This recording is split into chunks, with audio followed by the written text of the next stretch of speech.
Everyone, I'm Liz Pleasance. I'm a dietitian, and my dad has Parkinson's. So if you know Stan Bell, if you've been in a class with him, that's my dad. So Sarah asked me to come chat with everyone about nutrition and how and why it makes a difference with Parkinson's disease. So let's go ahead and get started. Oh, all right. So this is my question to start off with for everybody. So you think to yourself what these might be for you. So what food would you eat every day if it had no impact on your health or your brain or anything like that? What are those favorite foods, even if they're not great? I like to share my favorite foods are fries, French fries, Diet Coke, really fresh, ripe fruit. So good.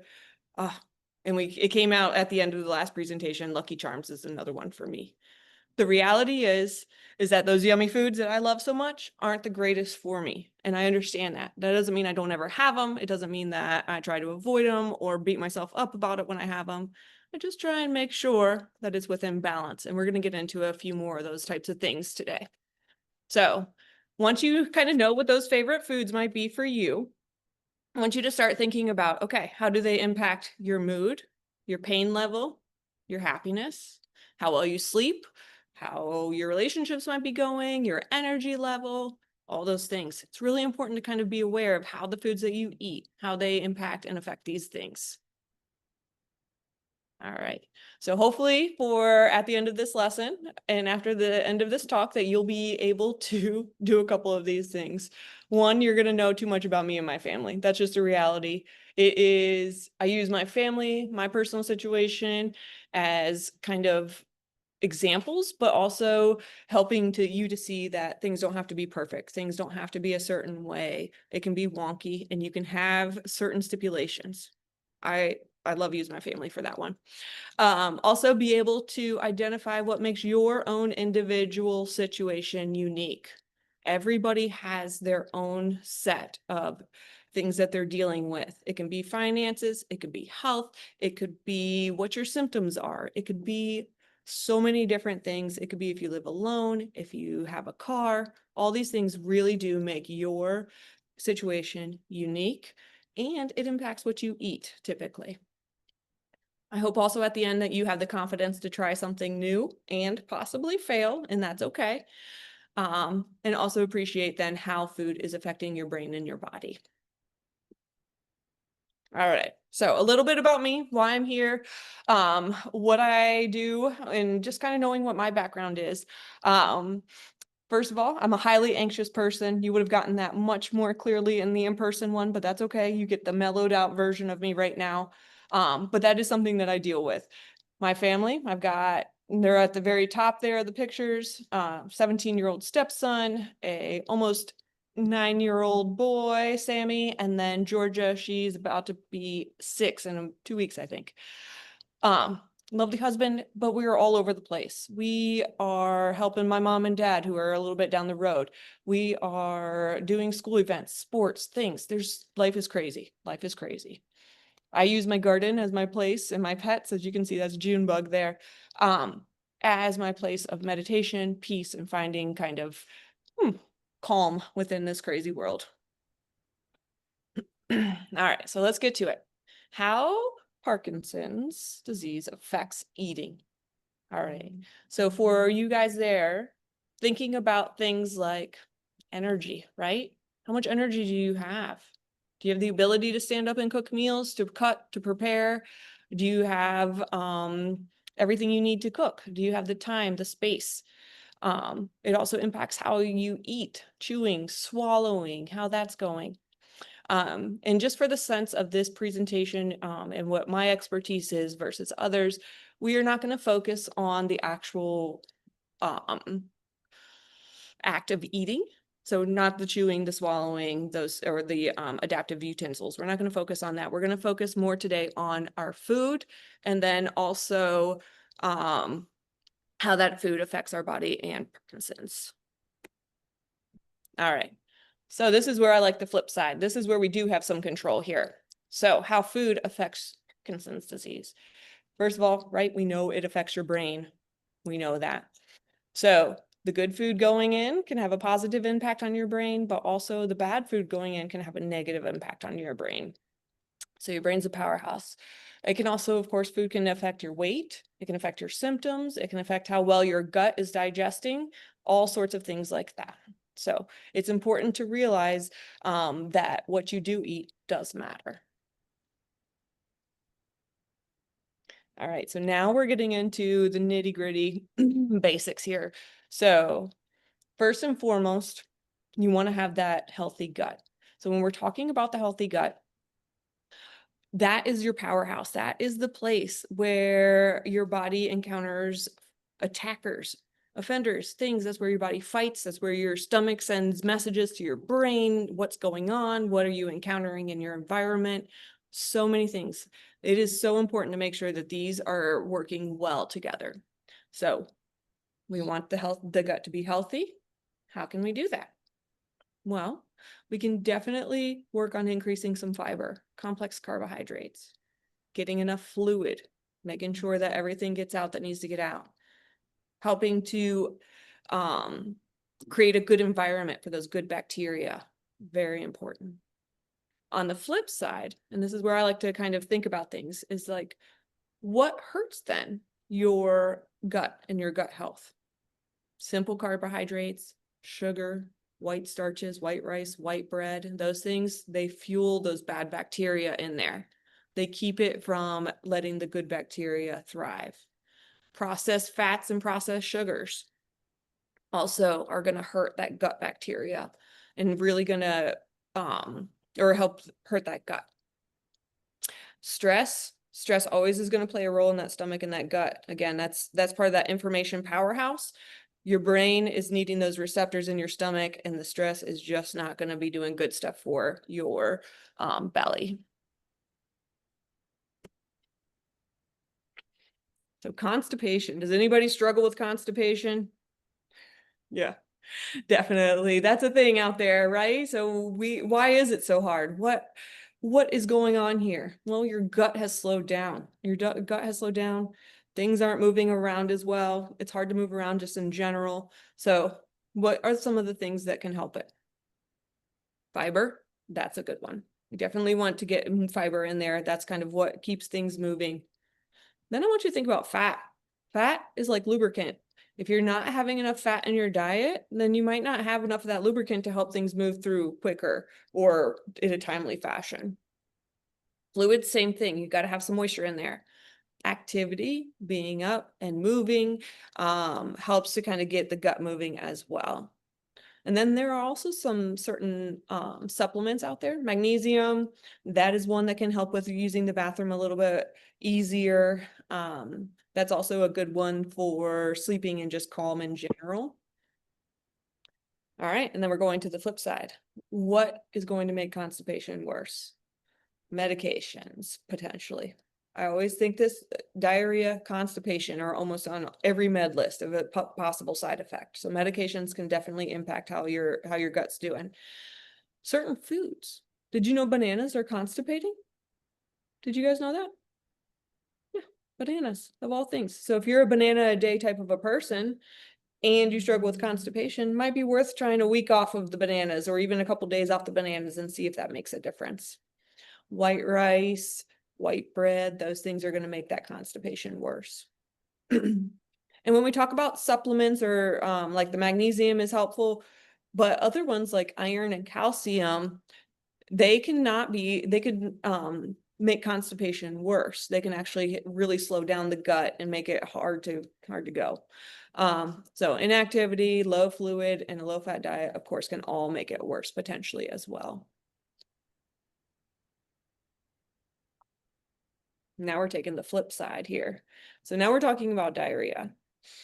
So what helps it? Well, don't you know? Bananas, rice, toast, bread. So those things that were gonna make constipation worse are gonna come in handy if you have diarrhea. They're gonna help to slow things down.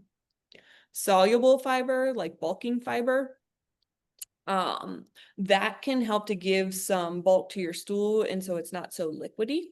And so for that, we're talking about things like Metamucil or Benefiber, one of those types of supplements that you mix in with water, and that can help definitely.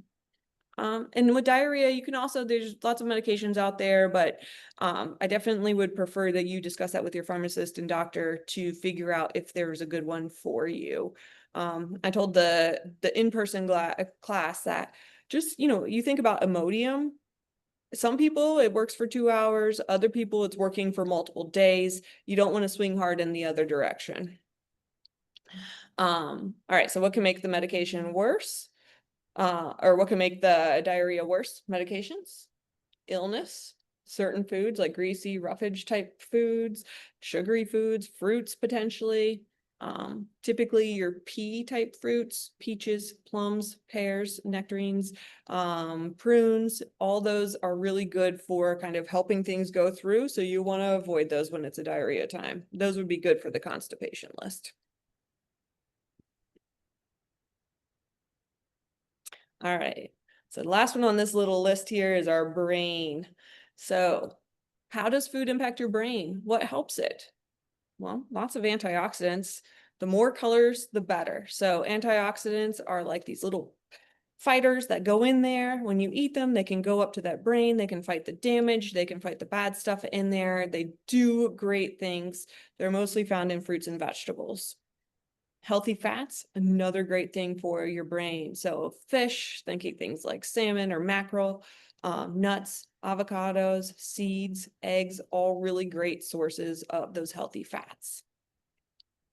And then also complex carbohydrates, that's the fuel. So beans, whole grains, veggies, those are the things that are going to give good, constant energy for your brain while everybody else is fighting the hard stuff. All right, so again, on the flip side, we're looking at what the opposite is. So what is going to hurt your brain?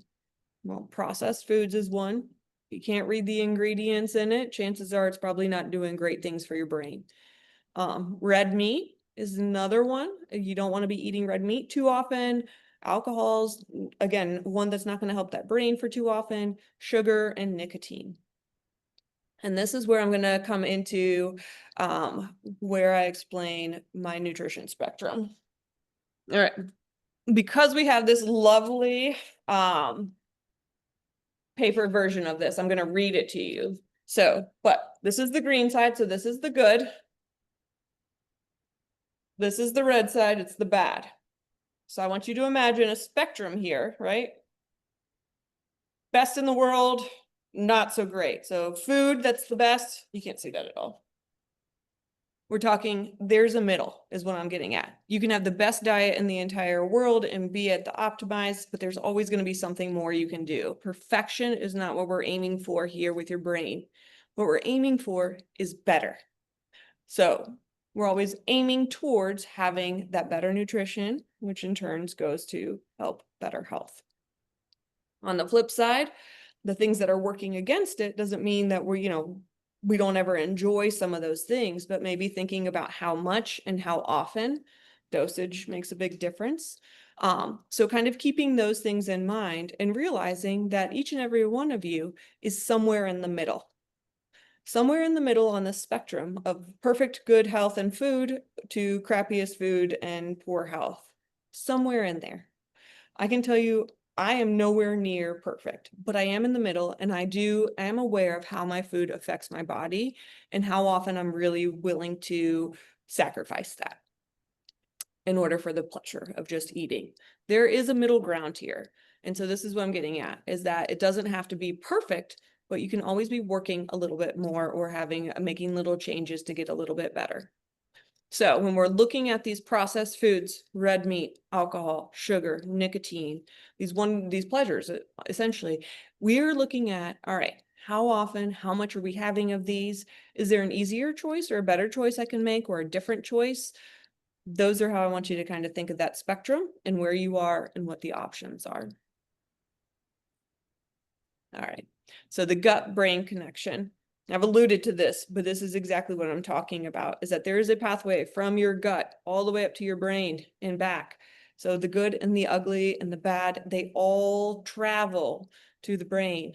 So what you put in does matter, right? Whether it's going to help the brain or it's not going to do so many good things or neutral for the brain. Thinking about that and how you can make those better choices. The brain, on the flip side, is working against you with your coordination, with your steadiness, with the fatigue, with the slow digestion, the constipation, oh, all the things. So the Parkinson's in the brain are working against you with these things, and the food can help work with you for that. All right. So it's all well and good, all this information, right? But how do you actually translate this into real life and having a diet that is good for your brain, good for your gut, but you still enjoy, and it works with all your accommodations? I'm going to help you with that. All right. So let's see. The things that you need to take into consideration, of course, when you're coming up with eating healthier or timing meals, is when some of the Parkinson's medications, as you know, have to be timed specifically around meals. If it's a protein meal or if it needs to be taken with a snack or carbs, the timing can matter for those medications. So that's one of the players. The other one, everybody should be eating 3 meals a day. So at least 3 meals a day and then getting that fluid in there. Those things are your main players for just surviving each day and making the schedule for it. So let's start with those medications. You always want to start with timing those first because those are going to be the most important. So you lay out the schedule for the medications. There's a couple in the next slide or two, you'll see that I'll have kind of like a sheet, but I also have sheets here at Park that are available if you guys want to come by and get them, or I can also email them to Sarah so she can send them to you if you would like them. But it helps to kind of break this down into a schedule, but also the accommodations and the foods that are going to help you to feel good. All right, so medications. We're going to start with the time for taking the meds, knowing if you need to avoid protein or take with a snack, but also know what the potential side effects are of your medications. Always know that if you start a new med, if you know, if you are stopping a med, whatever, kind of know what those side effects were associated with it, just so you can kind of be aware with your body if it impacts or not. Meals, that's the next one. So after you have your time for your medications, that's when you can start piecing and parting those 3 meals in there. They might not be traditional times. That sucks if you like traditional times for meals, but sometimes you have to be a little bit wiggly and adjust a little bit there. So timing for the meals, the ability, of course, to stand and cook and prepare meals, or the availability, whether you have access to groceries or if you rely on somebody for that. And again, always motivation, right? You can have everything perfect and lined up. You still may not have the drive or the want to cook or eat. So that's also part of the consideration that's in there. When I think about that, I'm also thinking about, is there a time during the day where you're too tired to eat, or it's hard to chew, or swallowing is more difficult? Thinking about things like that and working with them versus fighting them. And then snacks. I love snacks, except when my kids are eating them because there's a ton of them. But snacks have a really great purpose, especially at this age and stage of life, is they give you a chance to fill in the gaps when you just can't get everything in at your meals. So snacks, again, paying attention to timing in relation to those medications and what you can and can't have around them. Snacks are a good way to add in variety. If you can only eat 1 or 2 things at a meal, then that's a good way to fill in those gaps. Also, it's a good way to just kind of have something easy. But let's say, you know, for breakfast, you have some oatmeal and some berries. And for lunch, you're having tuna. And for dinner, you're going to have, I don't know, salmon and asparagus. Well, maybe you need some whole grains in there, or maybe another serving of nuts. You could do a piece of toast with peanut butter as a snack. So finding those things that might be missing and incorporating those into a snack time is a great way to do it. Also, if you're just hungry and need a snack, by all means, eat a snack. There doesn't have to be a purpose for it, but it is a good way to kind of fill in those blanks. Hydration. So important to maintain that hydration, but you got to drink, drink, drink, and then you're going to pee, pee, pee. So knowing the times of day where that might be more difficult. Do you need to drink less at night if you're going to pee all night long? Do you need to drink more in the morning? So, because that's when you have more energy to go to the bathroom and get up and do things. Drinking and hydration are actually pretty difficult for a lot of people. And so really taking time to try little things to see if they make a difference is worth it. So trying to figure out what the best time of day is for your fluids. Do you need electrolytes? Do you need to do some kind of a liquid IV or a hydration type of drink? That's fine. That might be helpful if you have a hard time with maintaining your hydration. You might need to limit your caffeine.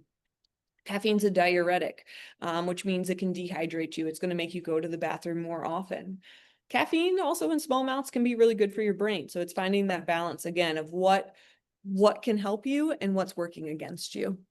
Also, another good way to get some hydration in there without just adding in more drinks would be things like having cucumbers or melons or tomatoes or popsicles, all those nice, delicious, juicy fruits and vegetables. Those are another really great way to get some hydration in there as well. All right. So making this plan. So this is kind of what I was talking about with the schedule. So pulling it all together. What's it look like? So I've got meds, meals, snacks, fluids, all those things. The most important thing is to remember to make it work for you.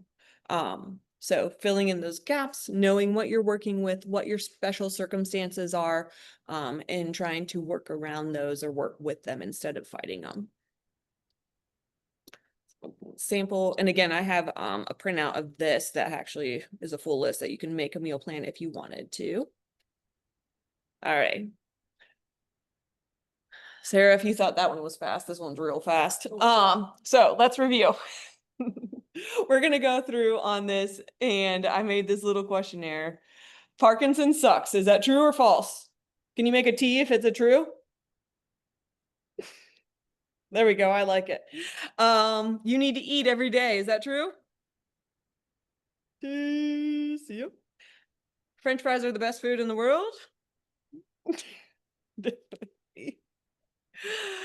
You need to time your medications. For some of you, this is true. Some of you, it's not. I like that. I like that. And then constipation is hard. Yeah. And then what you eat makes a difference. It definitely does. What you eat impacts your health all the time. Definitely. All right, let's go on here. All right, so this is our recap. So thinking about again about those favorite foods, how they impact your body and your brain. My favorites are not impacting either one of those in a great way, but it doesn't mean I don't ever have to have them. I just create some boundaries around them and know what is enough and what is not enough. Sometimes this is easier said and done, but when you are able to kind of start to look at these and start to see yourself in this spectrum versus an all or nothing, it really can make a difference. So what foods positively impact your gut and your brain?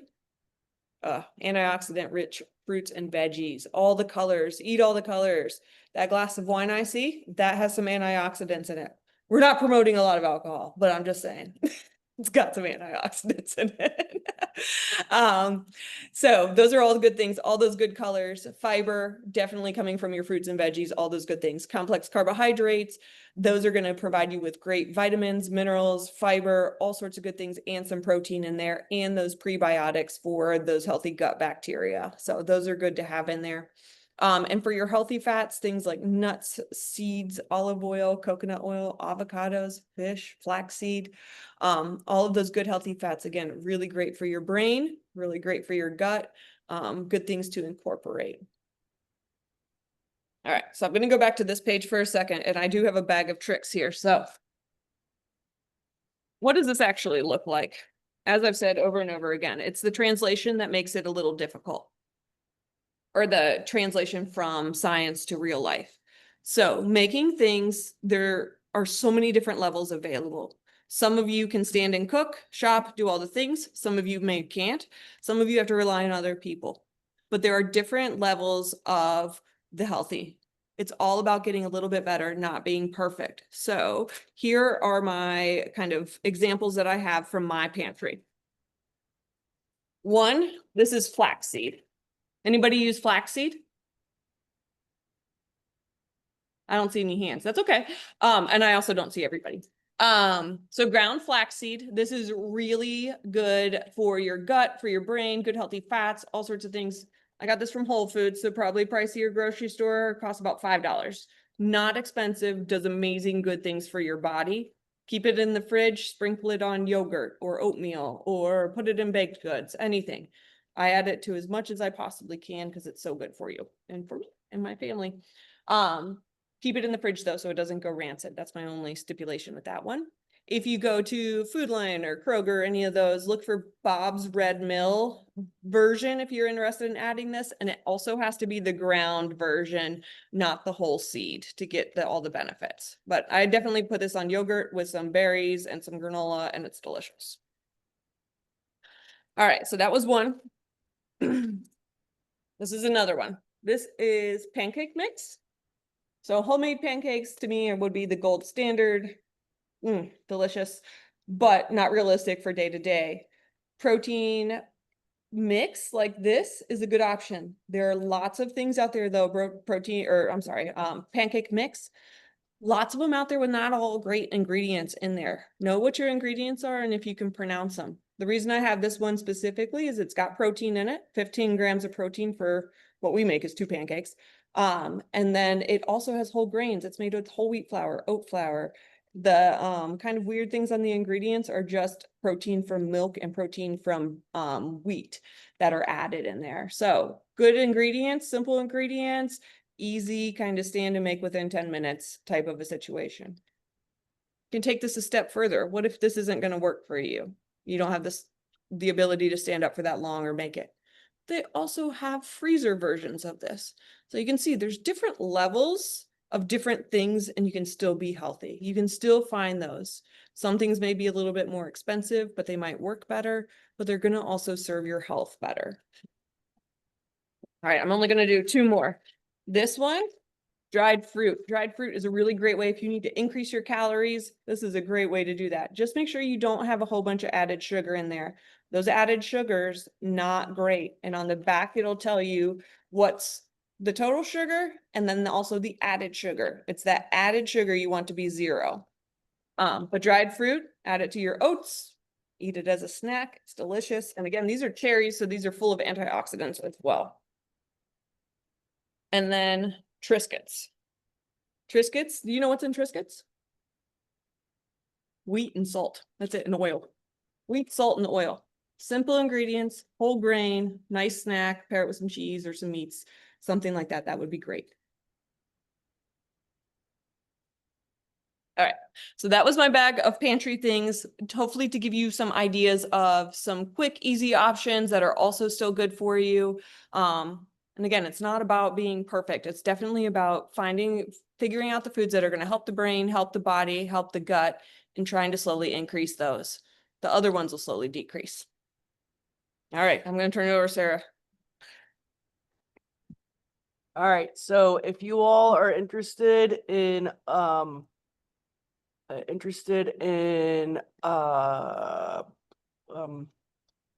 asking any questions, please feel free to unmute. And we had a couple of questions in the chat. Someone said ice cream, vanilla, chocolate, that must have been your favorite. And then can you recommend some good resources about the brain-gut connection? I've read that many physicians and researchers consider the gut to be a second brain. Not right offhand. Okay. You have some though. I know you do. I'll figure it out. You guys can unmute and ask questions. We had some questions. I did record them, but we had some questions about like cheese earlier. We have a gentleman who's a vegetarian and is struggling to maintain weight. So he's losing a lot of weight. So Liz gave a recommendation on that. Someone says, how is time limit for protein eating and medication? So you should eat, or you should take your medication. I think it's 30 to 45 minutes for, can you say it? Dope. How do you say it? Carbidopa. Yep, that one. Yep. And then having protein after it. So protein interferes with how it's absorbed. So you want to take the medication first and then have a protein meal later on. And not every, a good majority of people have that issue, but it's not every single person. Really, across the board. It's like Yeah, some people but it's, feel. I would say 90% of the people have to follow that, but there is 10% that it doesn't matter. Interesting. Yeah. But like Liz was saying, that protein and the medication are absorbed in the same way in the gut. So if you put both of them in at the same time, the protein's going to get absorbed faster than the medication, and the medication is not going to be at the same strength as what it should be. So again, you can put questions in the chat. You can unmute yourself. No question is off limit. We had someone ask about like cottage cheese. Yep, cottage cheese and cheese in general with constipation. And when it comes to anything on this, and like I said with my nutrition spectrum that I have, is that it's all about dosage and quantity, like how often. So sometimes you can find those things that might exacerbate constipation or make it worse, but there also is, you can have a little bit and that's okay. It doesn't mean that you can't ever have it. Just trying to figure out how often and how much really makes the most impact for your body. Is cheese good or bad? I think it's delicious, but it doesn't really have a ton of health benefits other than it does give you some good protein in there. So I would call that a moderation type food. You didn't tell your diet Coke story. I didn't. Oh, I did. So I did go before. I'll tell you guys my story about the. So I love fries, Diet Coke, Lucky Charms. But so, and this is how I like to do this, is that I only get these things if I'm out and about. I don't bring them in my home. So finding that balance there. Well, today I love Diet Coke. Oh, so good. But I went to Staples to pick up the things, and there's of course a McDonald's right there. So I thought, yeah, I'm gonna have myself a McDonald's Diet Coke. I have plenty of time. I'm good.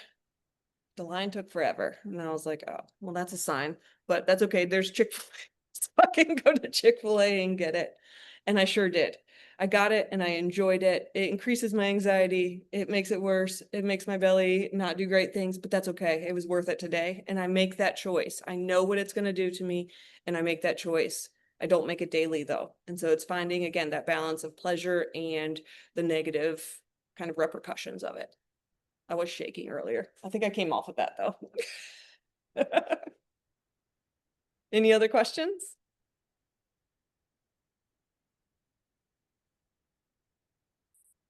We also had talked about like there's a pasta now that's made out of like lentils and beans. Absolutely. Yeah. So there's some good protein pastas out there. That's definitely a whole grain. It's going to have some good antioxidants in it, protein, fiber, lots of fiber in those. And they're a great alternative to especially white pasta. So people were having me rank things essentially. So if we're going to do pasta, we'll think like white pasta is the bottom, whole wheat pasta would be next, and then doing something like the lentil or the chickpea pastas up here would be a better option. And then if you wanted to go wild and crazy and be super healthy, it might be something like the zucchini noodles. Like spaghetti squash. Or spaghetti squash. Yeah, that's right. That's a good one. I like to mix the noodles and the zucchini so it kind of feels real.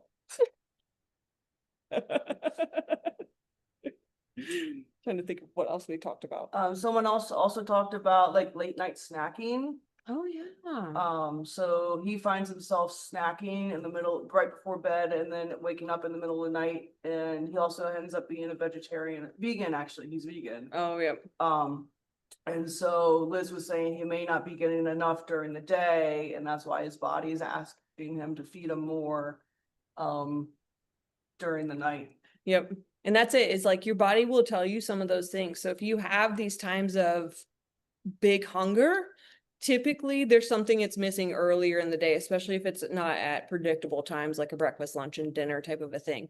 So having that can be a good indication if you have a hungry period of time or a really snacky period of time. Chances are earlier in the day you haven't had enough protein or you haven't had enough of whatever you need, or you just have to eat a little bit more frequently. There's a question on here about mushroom coffee. I mean, have you had it? It's gross. It's highly good for you. It is very good for you. It's supposed to be wonderful for you. I can't bring myself to drink more than a little bit of it. Did you like it? mixed with coffee. Yeah, I would do that. I would mix it with coffee, but it does have really great health benefits. It's supposed to like help with clarity and alertness, all sorts of good things with that.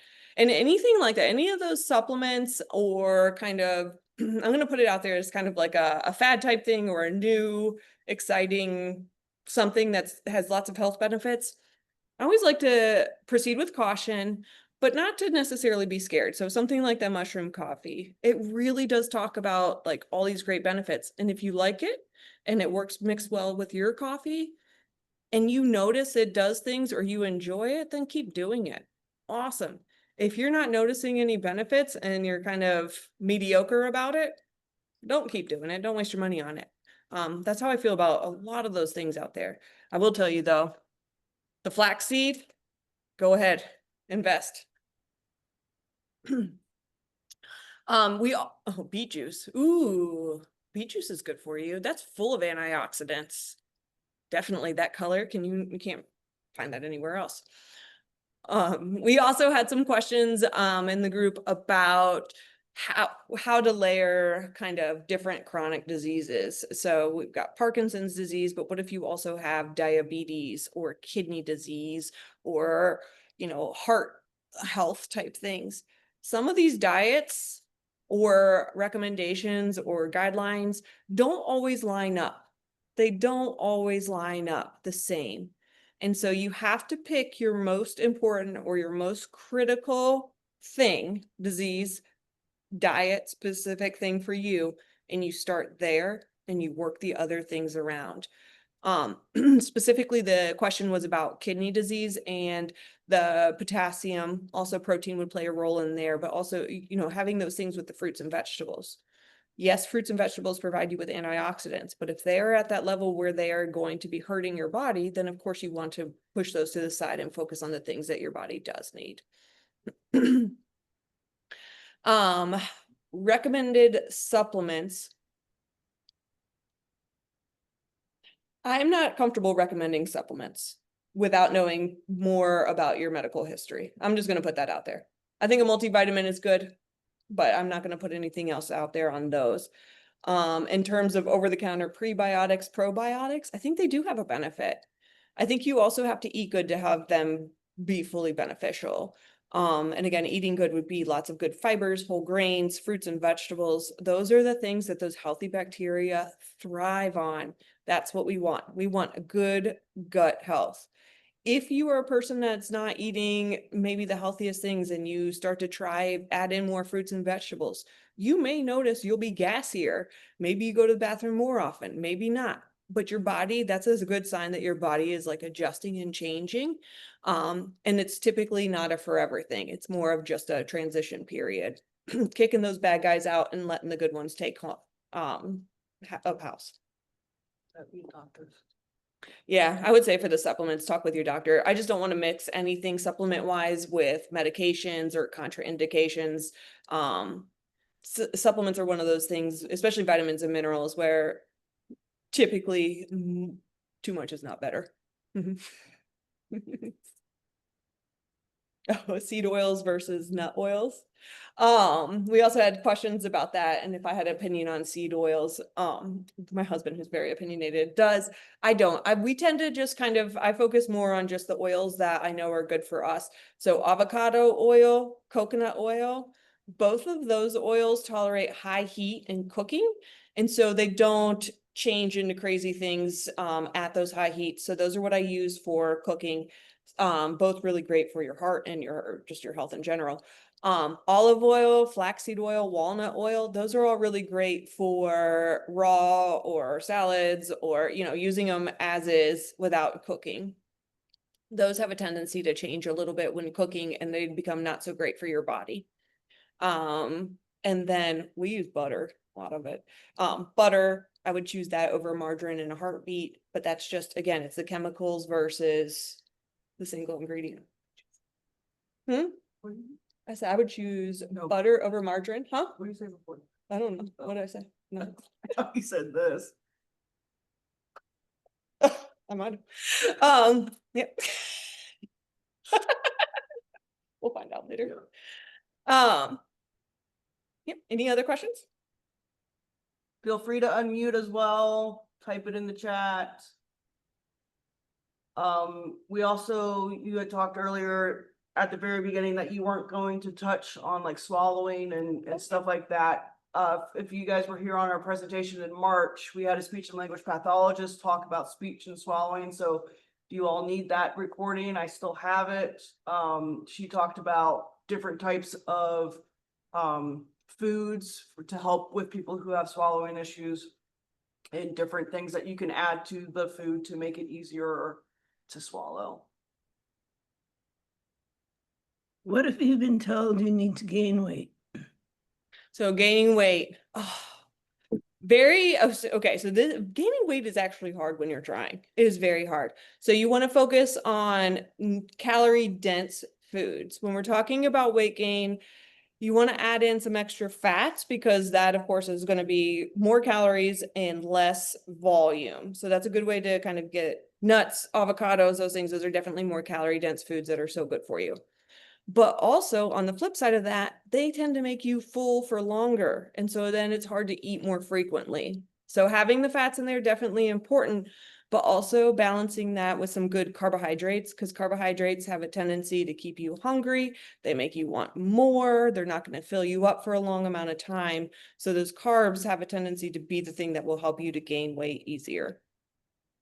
But nuts, seeds, dried fruits, any kind of nutrient dense, calorie dense foods are good to add in there. And then maybe also on your spectrum, you go towards, some of the higher sugar, more indulgent foods every once in a while, and that's okay too. I have no problem with that. Yeah,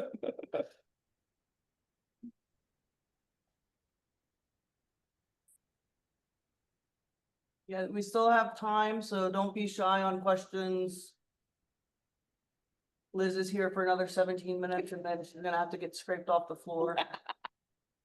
The most time she's ever spent in this place. It's the only time I've ever Yeah, I been know. here. We come here all the time though. We go to the ice cream place Oh, yeah. and play it against sports.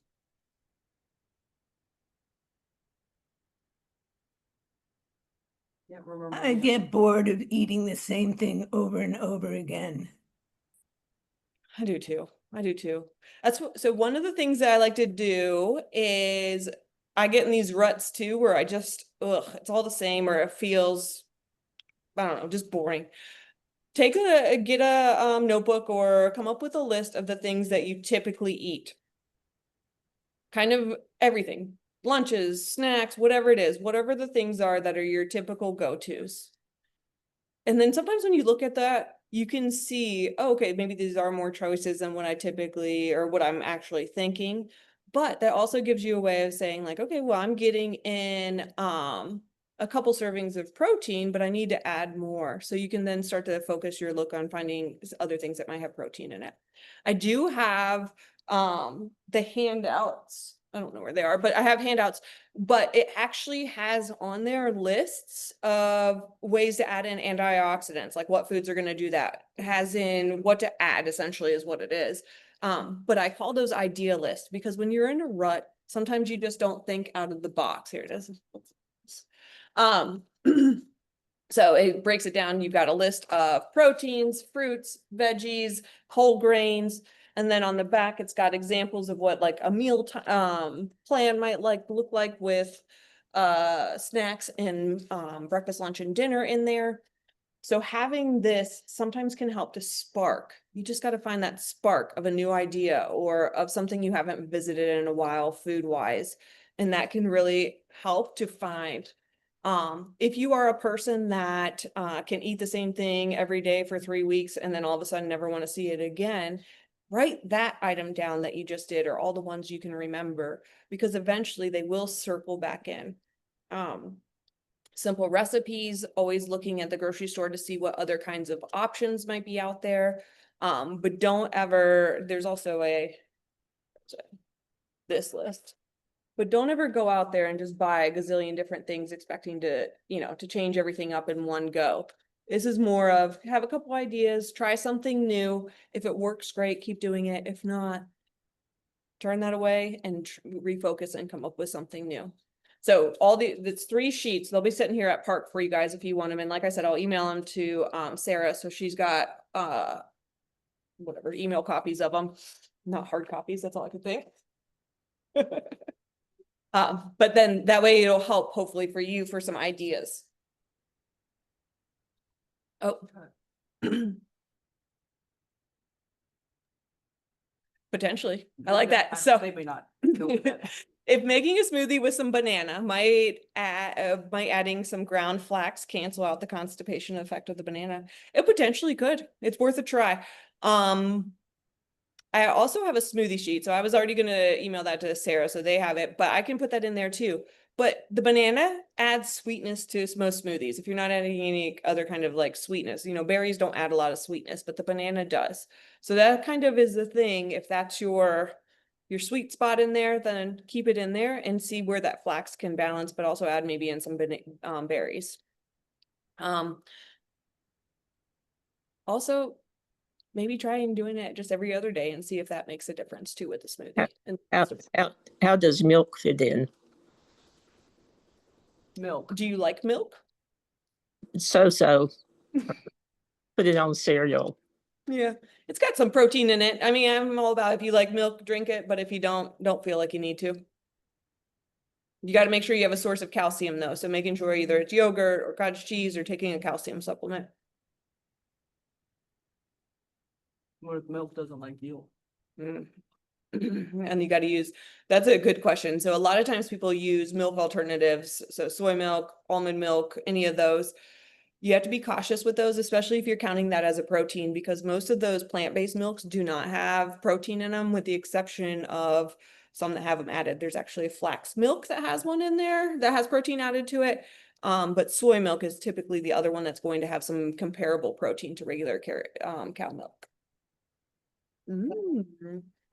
And the other thing so milk is very independent, so I don't really have a strong opinion on that, but just again, if you're counting it as a protein, then trying to either make it comparable with soy milk. But almond milk, it's very low calorie. It's a good way to kind of have those have a liquid without it adding too many calories in there. One of the other things that well, I guess I brought it up, but if we're talking about options and where we are on that spectrum, trying to figure out, so we talked about beef or red meat not being the healthiest thing for you all the time, but also not talking or saying that processed foods aren't the greatest. So if you had the choice between a hot dog and a hamburger, I would say because of that, both of them probably not the greatest for you, but that burger is going to be better for you than the hot dog is. So that's another really great way of kind of putting things on a spectrum. Chicken would probably be above the burger, and then beyond that might be fish, and then it might be beans and tofu at the very top of that list of things.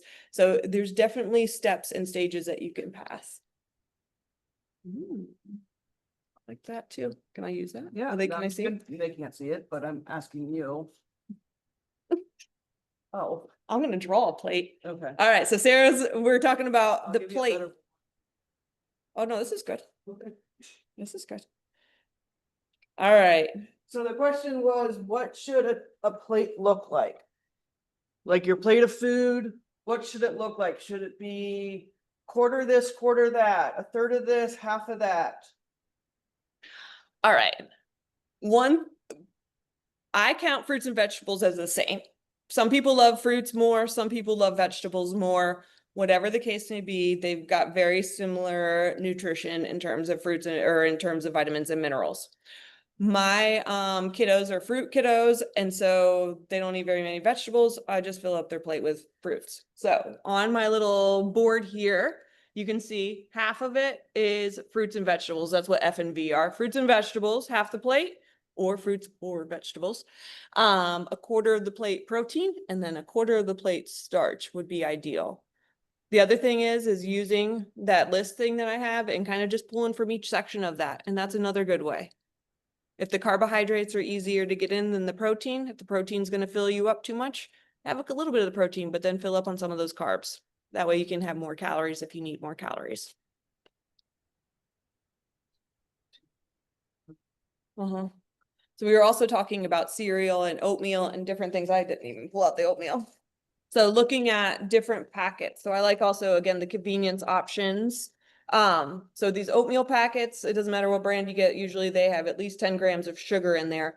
So I have these, but I also have plain oats at home. And so if I'm gonna make these, I put half of this in and then I fill in the rest of it with the plain oats, automatically cut that sugar in half, still have all the flavor and all the goodness, but it's not gonna be working against you nearly as much. The oats are a good whole grain. It's the sugar that's the problem. But you can also find protein oatmeals out there, and all sorts of good stuff. What's the difference between probiotics, prebiotics? What are the benefits? What are the differences? So the probiotics are the bacteria that are living in your gut, and we're looking for those healthy bacteria. And the prebiotics are the things that they live on. So that's what they eat to survive. So that's your complex carbohydrates and your fiber and all that good stuff that's going in there. That's what's fueling the good bacteria. The simple sugars, the white bread, the white rice, those types of things, that's what's fueling the bad bacteria. What category does yogurt go in? Good for your gut. And Good. that's got good bacteria in there. But again, you have to kind of feed it with the other stuff as well.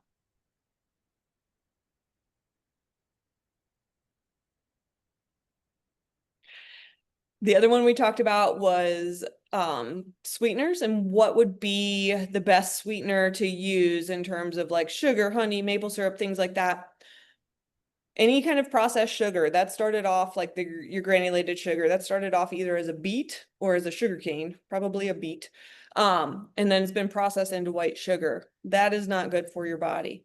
But if you're talking about something more like in its natural form, like honey or maple syrup, those have more to offer your body than that ultra processed sugar does. So I always opt to use one of those when I can. Agave is another one.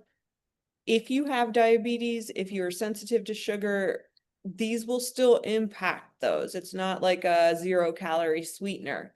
They still are sugar, but they have more to offer your body. Your body knows what to do with them better than it does with that processed stuff. So I always would choose honey or pure maple syrup over granulated sugar any day. In fact, that's what I put in my coffee if I'm going to have sugar in it.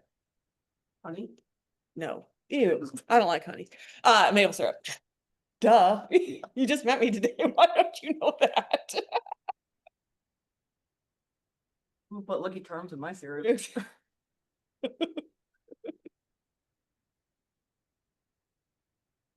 Are most of the box cereal highly processed? Yes. There are a couple that aren't too bad, and I always would say go for those whole grains because having boxed cereal it's convenient, it's nice, it's easy. But something like Cheerios or not Frosted Flakes, that's what's in my mind. What am I thinking of? Those little mini wheat squares, things like that. Less shredded wheat. Yep. So having less ingredients made with whole grains, that type of stuff is definitely the way to go. Oh, and I also told everybody else too. So did you know that 1 teaspoon of sugar is 4 grams of sugar? So when you're looking at the back of your nutrition labels and it talks about added sugar, if you divide that number by 4, that tells you how many teaspoons of sugar added in there. So if something has, like 12 grams of sugar, you've got 3 teaspoons. Most cereals, if they've got that sugar, it's somewhere between that 10 and 12. And that's only for typically a half cup to a cup serving. You're talking about 3 to 4 scoops of sugar on there. Kind of puts things into perspective of how much is in there.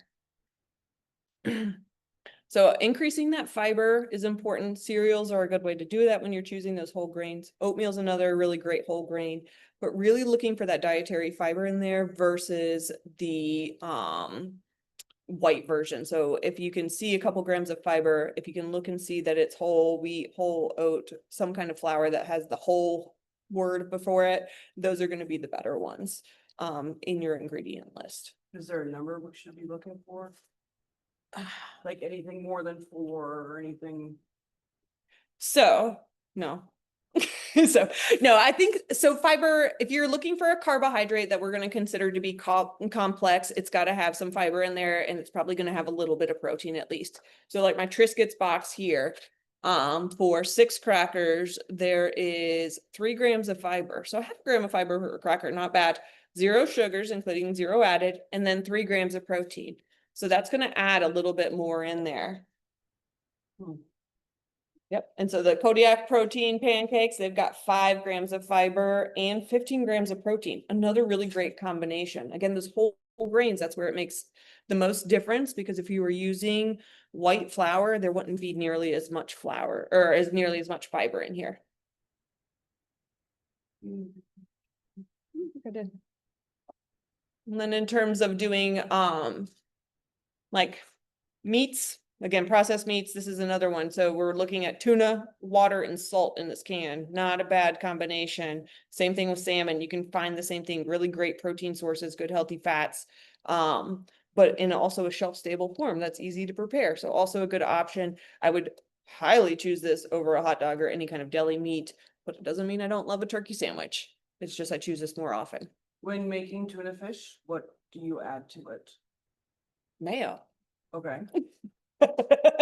I Avocado mayo? I do the avocado mayo. Yeah, I definitely go the avocado mayo route. And then again, anytime you're doing something like this, it can be the bare basic of tuna and mayo, and that's it. Or you can jazz it up and put in some good things that are going to help those prebiotics and the fiber. So you can add some celery in there. You could put grapes in there. You could put, I don't know, whatever you want in there, herbs, spices, all sorts of things. You can jazz it up and make it even better, or you can keep it basic. But you serve it with the Triscuits. You've got your whole grains, you've got your protein, you've got a good combination, side of fruit, and you've got a perfect lunch. Okay. Oh, yeah. And not here? I think so. You have a Good memory. Yeah.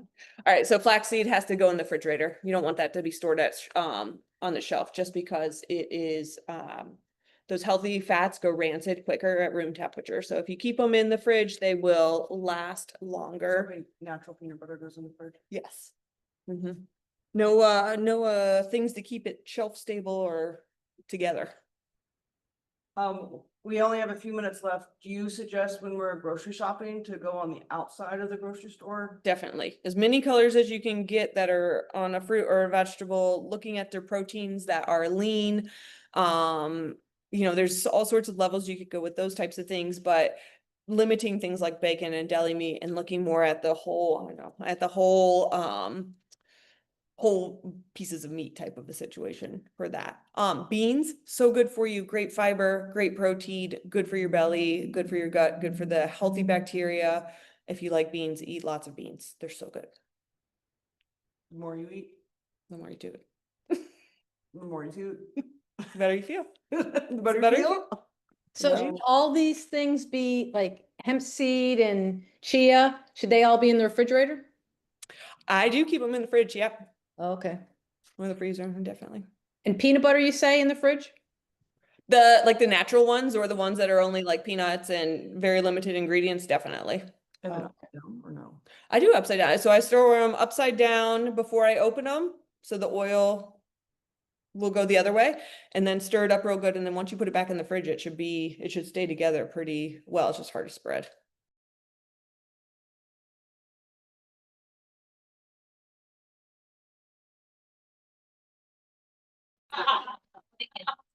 She loves cheese. I do love cheese, and cheese makes me itch. So I have it sometimes, but not all the time.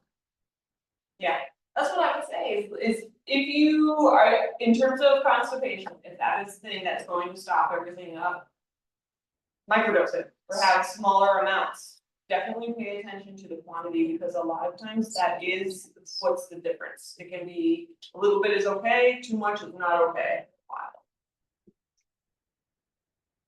I have a question.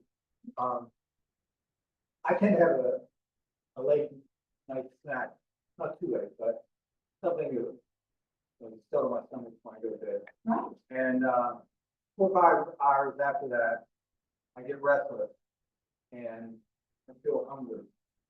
So I'll go down in the kitchen, get a quarter slice of bread, a little bit of peanut butter, a little bit of jam, and wash that down with a couple ounces of soy milk, and that'll be carrying me over.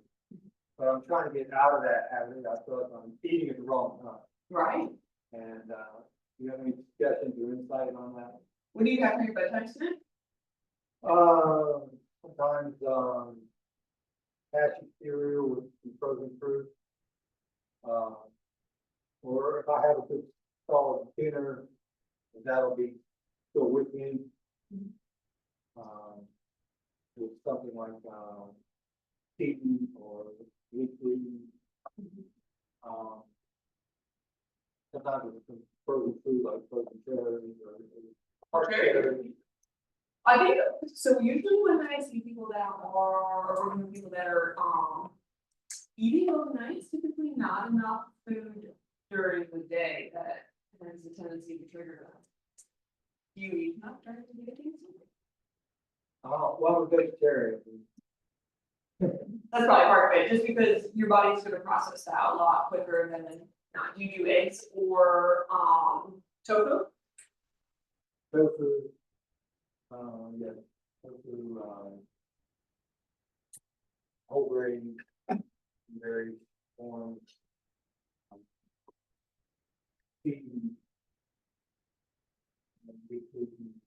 So I think that, no, that's it. Are you hydrated? Probably more hydration. That might be part of it, but also there might be, this is where I would also use that trick with the protein drink. Maybe try a protein shake at bedtime and see if that doesn't help to kind of stabilize you overnight. We can take a protein shake, mid afternoon, 3 o'clock. Maybe switch that with your snack and you'll see if it's different. Doesn't hurt to try and go out for 1 or 2 times before it's enough. Right. A little concerned about having protein shake too late at night, same time as that. Have you ever made like a protein pudding or anything like that? Um, You could even do that with, by having some kind of a good solid protein at bedtime would be my guess of what to do to help kind of curb that overnight eating. Okay, I get that. What about multivitamins? It depends. With multivitamins, as long as you know it doesn't interact or nothing in it is interacting with your medications, I think that they do a good job of filling in the gaps of what might be there. Yes, It's cottage cheese, but constipation. I don't know. Does it for you? I eat it 24/7, love it. Uh-huh. And it has, but I'm thinking of what you said. Right? There's a moist, see, that's the thing with cottage cheese though, it has some moisture content in it, so that is part of it, is that regular cheese is so dry, so. Yes. HS, I wasn't sure what that's. Oh, nighttime, I'm sorry, that's a nighttime snack, or a bedtime snack. And then, the pre-mixed protein drinks of carnation, et cetera, et cetera. How do you feel about this? Because a lot of them are very high in sugar. They are high in sugar, so. I feel like that on the spectrum here, my things. That if you're low in protein, if you need to get more in. Then it's a good idea, if you can't do it through food. It may be just every once in a while. Maybe it's, you know, if you have something that you need to go do or other obligations, that's the easy option, that's gonna get you there half the time. But then maybe an egg or something, the other part of this. So would it be better to, the mix and mix your own of, Or in the pre-made, it doesn't matter. like Organ or whatever that's. Yeah, that's what we use the organic one, it's got less sugar in it. Then you can find like grass-fed ones, or you can find the, vegan ones. Yeah, you can kind of adjust those there how you want. I was gonna make a comment about the Tristans. They make one with a hint of salt. Mhm. They're the best. I think so too. Give me chicken crackers, please. Yes. Do you have any suggestions for a vegetarian who is losing weight? Eat. Yeah, no, avocados, nuts, those nutrient dense type things, fat dense. The problem with trying to increase the fat like that is it also has a tendency to then make you not hungry for even longer.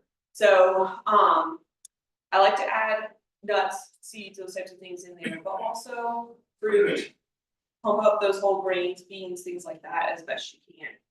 All that stuff is filling, but usually only for a short amount of time, and then you might have to eat every 3 hours or so. I know, it's hard. So on that, same question. My daughter thinks that Jim should be eating a lot more, should be eating meat, lacking in protein. And that's a problem. That's why it's going on.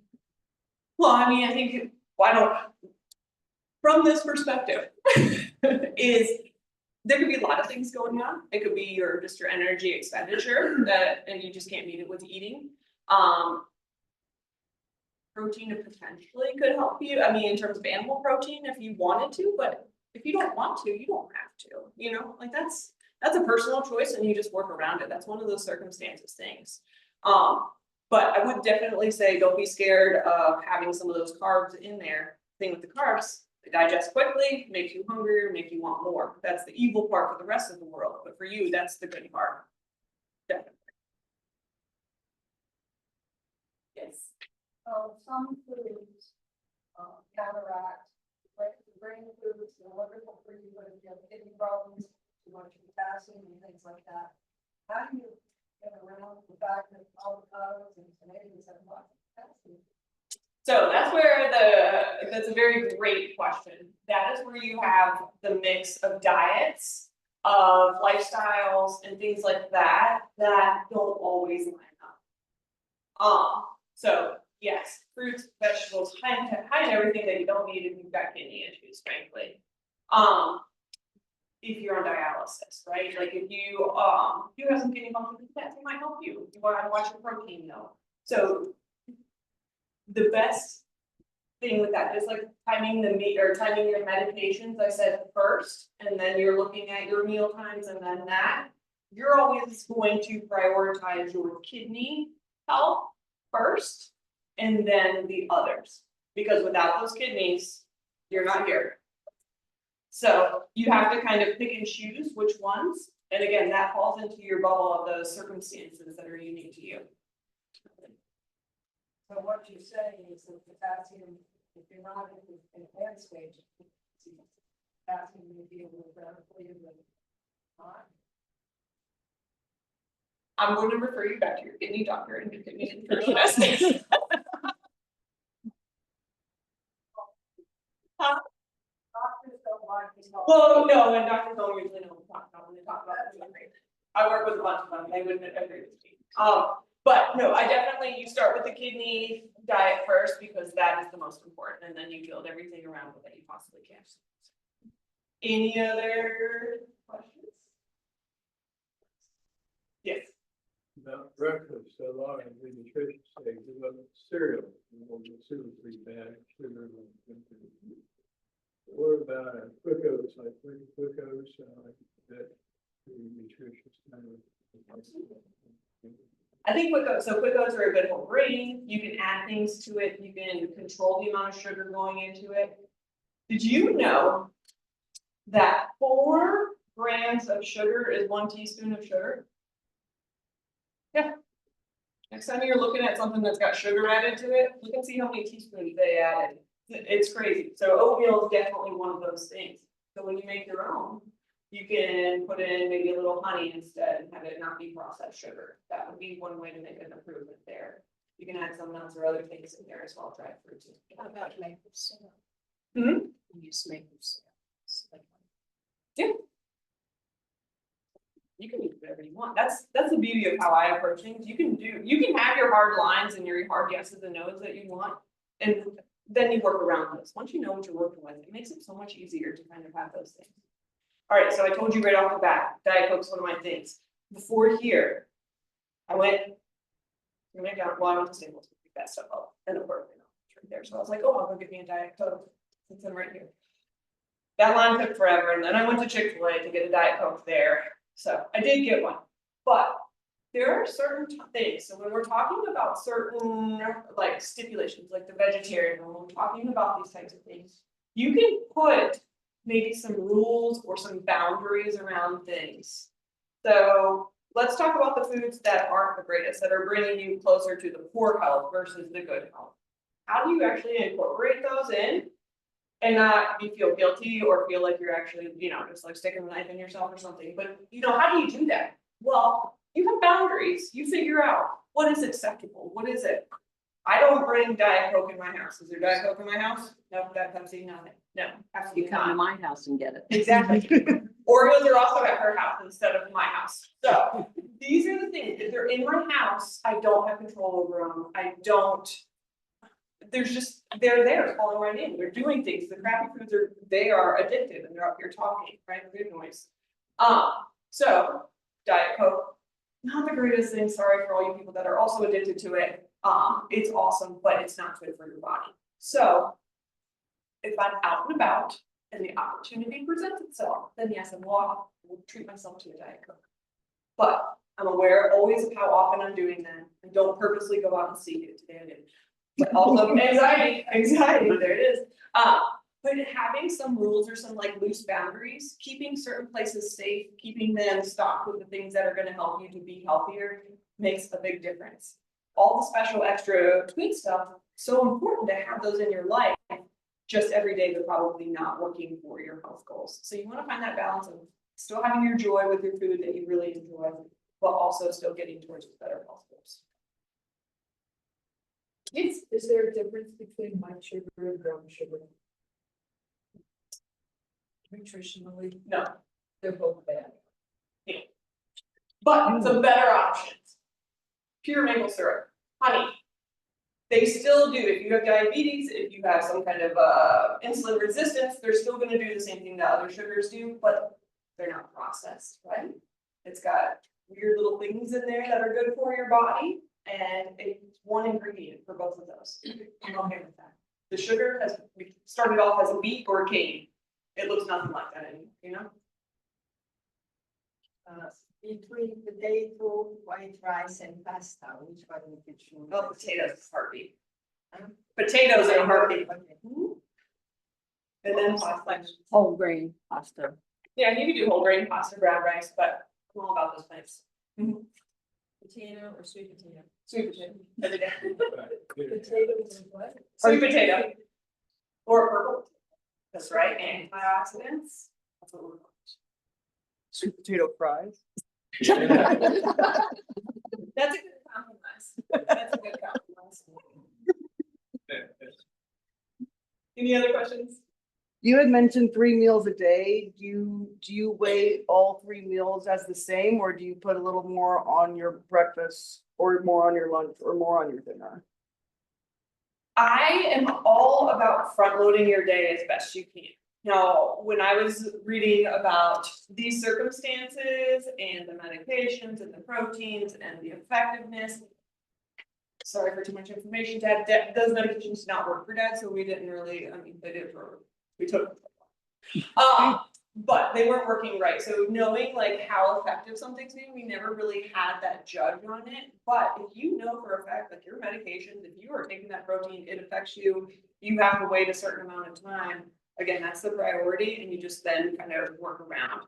But I do think if you're not worrying about that as much, or you have a way to time it, front loading your day with your protein, you're gonna have better energy, you're gonna have more even energy, and your food's you're gonna have healthier foods wanting to go in versus the head noise wanting not so healthy things. Yes.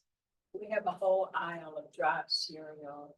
Are there something you recommend for healthy meal choice? I missed the first part. You Dry know, cereal. dry cereal.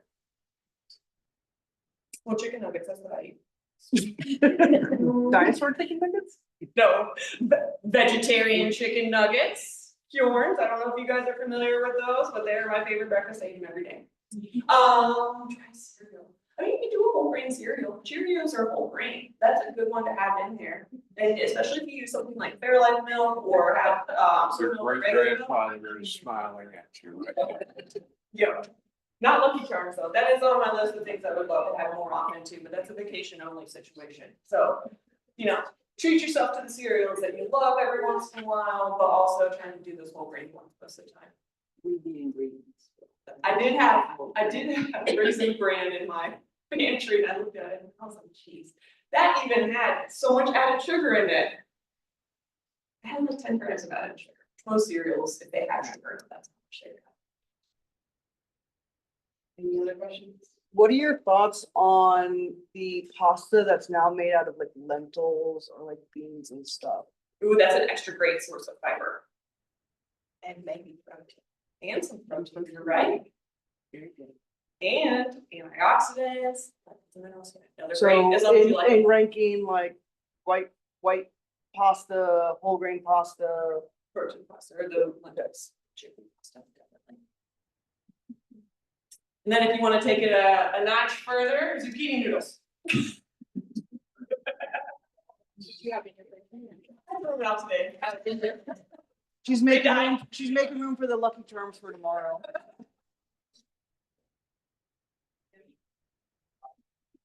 I was like, ding, ding, ding. I'm a little confused why cheese is not on the list. What was that? You get cheese. Cheese is actually not one of those things that's great for your brain. That's why I didn't put it on there. I mean, it's not bad, but it's in the middle. We're gonna call it a neutral because it's very comfortable and it has some protein in it, but it's also got a lot of saturated fats. A lot of vegetarians use a lot of cheese.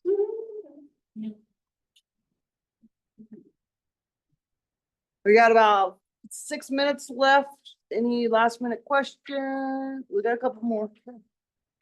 Right. Yes, those are my thoughts. Those are actually vases on my deck. I grow flowers on a hill like this. So that is from the deck. All the vases are on the flower or on the railing and then looking down into the garden. For the tree thickets. John? Yes. Well, actually, banana.